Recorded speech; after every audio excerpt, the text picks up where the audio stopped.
I knew the screams weren't normal the moment I stepped outside. They didn't sound like the playful splashing I'd gotten used to hearing from neighbors who thought my backyard was a public park. No, these were sharp, panicked, raw, like something was tearing through the peace of Maplewood Heights. And right there in the middle of my pool, the almighty HOA president Victoria Whitmore herself was thrashing around with her perfect blonde hair glued to her face, clawing at her skin as if the water had turned into acid. Around her, half a dozen guests were scrambling out, slipping, yelling, scratching their arms like they'd fallen into a nest of angry fire ants. I just stood at my patio door, glass of iced tea in hand, watching it all unfold like some twisted matinee show. When she finally locked eyes with me, red-faced and furious, she shouted, "You poisoned us, Anthony. I'm calling the police." I took a sip, slow, calm, and said, "Funny. I don't remember inviting you." You'd think that moment would be the peak of the crazy, but trust me, that was just the spark. The real story, the one that shook my entire view of what a peaceful community meant, started long before anybody screamed in my pool. When I first moved into Maplewood Heights, I thought I'd hit the jackpot. Clean sidewalks, friendly waves, lawns trimmed so evenly you'd think the grass was laser cut. And for the first few months, it really did feel like some dream version of suburban America they put on postcards. After 25 years of nonstop work, all I wanted was quiet my grill, a cold drink, maybe a sunset swim. That backyard was my sanctuary, my quiet blue kingdom. But peace, I learned, is always temporary when you're dealing with people who crave control. It was a Sunday morning way too early for drama. I walked outside in my robe, half asleep, coffee steaming in my hand, only to see two teenagers splashing around in my pool. Just in it. Like they lived there. A boy and a girl, maybe 16. The girl even waved at me like I was the one intruding. "Morning, Mr. Lewis. Mom said we could swim here since it's community property." Community property! I actually thought I misheard her. Then I heard footsteps, and there she was, Victoria Whitmore, the HOA president, standing on my driveway like she was posing for the cover of some magazine about suburban tyrants. Sunglasses too big for her face, floral dress clipboard tucked under one arm like a sheriff's badge. "Oh, Anthony," she said with that smile that somehow managed to be friendly and insulting at the same time. "The kids must have misunderstood. They just thought, since we're all part of the same HOA, the pool is kind of shared space."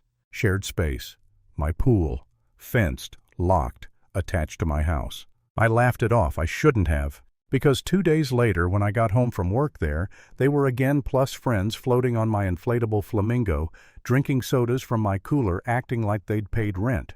And there was Victoria again, stepping out from behind a hedge like a villain making a dramatic entrance. "I was just telling them to wrap it up," she chirped. Except she never did. By the end of the week, I'd come home to wet footprints, half-eaten snacks drifting in the skimmer towels draped over my chairs.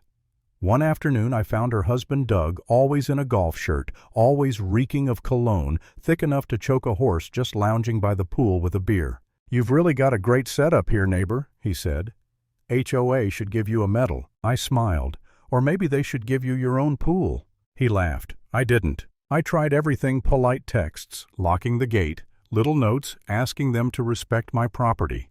Every time Victoria brushed it off with a patronizing, "Oh, Anthony, you're overreacting. We're neighbors, not strangers." That's the thing about people like her. They feed on politeness. The more you give, the more they take. Then came the letter. A bright blue HOA envelope in my mailbox accusing me of excessive noise and visual clutter from my pool area. Signed by none other than Victoria Whitmore. Turned out the Queen of Trespassing had weaponized the HOA against me. That was the first night I sat alone by the pool and felt something heavy sink inside me. I wasn't even angry, I was tired. Tired of being polite, tired of trying to be the reasonable neighbor, tired of feeling like a stranger in my own backyard. I remember staring at the still water thinking, maybe I'm the problem. Maybe I should have handled it differently. Maybe letting it go is easier. But then I looked at the trash floating in the skimmer, the wet footprints across my porch, the violation letter blaming me for chaos they caused. They. and something inside me snapped back into place. No more being the doormat of Maplewood Heights. I installed cameras, motion sensors, timers, documented everything: dates, times, faces, voices. At first it felt petty, almost obsessive, but then it started feeling like control, like taking my power back one small piece at a time. And I wasn't planning revenge, not yet. I just wanted proof. I wanted the truth. But things didn't calm down, not at all. If anything, Victoria doubled down. One Saturday, after a brutal business trip, I pulled up to my house praying for nothing more than a quiet swim, only to see my driveway blocked by 2 SUVs and hear music blasting from behind my house. My stomach dropped. I followed the sound and nearly lost my mind. There were at least 20 people in my backyard. 20. Kids I'd never seen, drunk adults, loud music, wet footprints everywhere. Doug flipping burgers on my grill like he lived there. Victoria lounging on my chair like she owned the deed. I stood frozen at the gate. "Oh, Anthony," she shouted. "Hope you don't mind? The kids wanted to enjoy the weather." Mind, I was 1 second away from detonating. But instead of exploding, I inhaled slowly and turned away. Yelling wasn't going to fix anything. She didn't understand words. She understood consequences. So I went inside, pulled up the HOA bylaws on my phone: property access, trespassing liability, private amenities, every line, every clause. While they partied, I documented. While they laughed, my cameras recorded every beer can and every person who didn't belong there. And when Victoria left my yard looking like a swamp chips floating in the water, napkins plastered to the tiles, cans rolling across the grass, I knew I was done playing defense. I wanted a checkmate. I'd heard of itch powder before, a harmless prank powder that gets worse in water. Not dangerous, not chemical warfare, just the world's itchiest inconvenience. I ordered some. Does that make me petty? Probably. But funny enough, petty is exactly Victoria's language. When the package arrived, I almost laughed. 3 tiny packets. Looked like sugar. Felt like karma. The next Saturday morning, before their usual surprise pool takeover, I sprinkled a little into the water and let the filter jets handle the rest. It dissolved instantly, silent, invisible. By noon, the Whitmore parade rolled in again. Music, coolers, guests. Screaming kids cannonballing like it was a water park. For 10 minutes everything was normal. Then the chaos began. A woman shouted first, then a man. Then a whole chorus of screams erupted. People were clawing at their skin, scrambling to get out, slipping again, crashing into each other. Victoria shot up from her chair, blotches already spreading across her arms and neck. "What did you do to my pool?" she screamed at Doug. I didn't touch anything. That was my cue. I stepped outside, sipping my iced tea like the world's calmest villain. Victoria pointed at me like she'd found her prime suspect. "You did this? You poisoned us." I shrugged. "You mean my private property? The one you've been trespassing on for months. You'll pay for this, like the last 6 months of HOA dues you owe," I said. Her jaw dropped. Someone gasped, and then right on cue, sirens. When the police arrived, Victoria launched into a full Shakespearean meltdown about chemical attacks and attempted murder. But then the officers turned to me. "Sir, is this your property?" I handed them a copy of my deed. "Yes, officer. Everything inside this fence is private, and I have security video of every person here entering without permission." The look on Victoria's face, priceless. Even better, the officers tested the water. Normal chlorine, nothing else. Her argument collapsed instantly. Then she made her final mistake. She slapped me. Not hard, not dramatic, but enough. Enough for the officer to grab her wrist and say the words I'd waited months to hear. "Ma'am, that's assault. You're under arrest." And there she went, handcuffed, barefoot, dripping water across my lawn as neighbors peeked from behind fences. The once untouchable queen of Maplewood Heights being escorted to a police car. But even then, even sitting in that cruiser with her hair plastered to her cheeks, she screamed, "You'll regret this, Anthony." Oddly enough, I didn't feel victorious. I didn't feel proud. I didn't feel anything except empty, exhausted. Like the months of fights and frustration suddenly weighed twice as much. I kept thinking, am I really this person now? Someone who documents everything. Someone who outmaneuvers his neighbors like a courtroom drama. For a few days I felt guilty. Like maybe I really had gone too far. Like maybe if I'd just been patient or nicer or more forgiving, none of this would have happened. But then the emails started coming.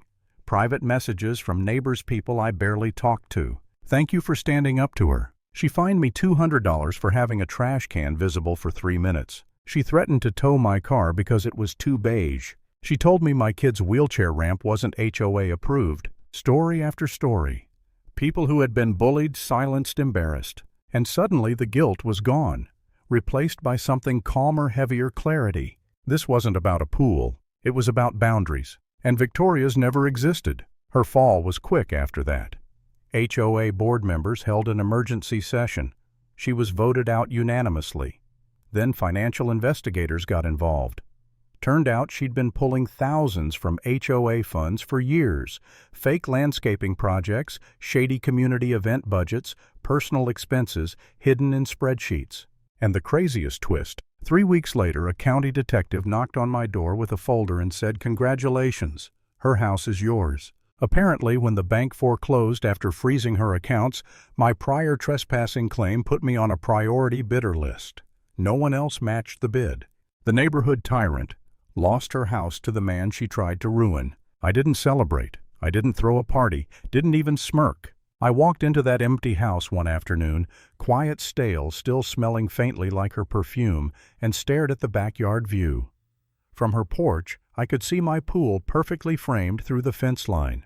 The same view she used to justify calling it community property.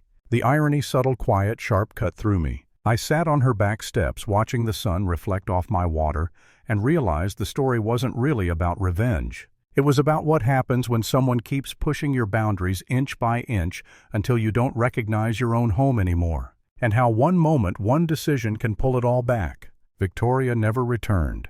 The board replaced her. Neighbors finally breathed again. And I kept going, not triumphantly, not smugly, just peacefully. That's where the story ends. Not in celebration, not in victory, but in the quiet moment when the person who tried to control everything finally loses the only thing she cared about. And if there's one thing I learned from all of this, it's simple. Respect isn't about power. It's about knowing where the line is and never crossing it.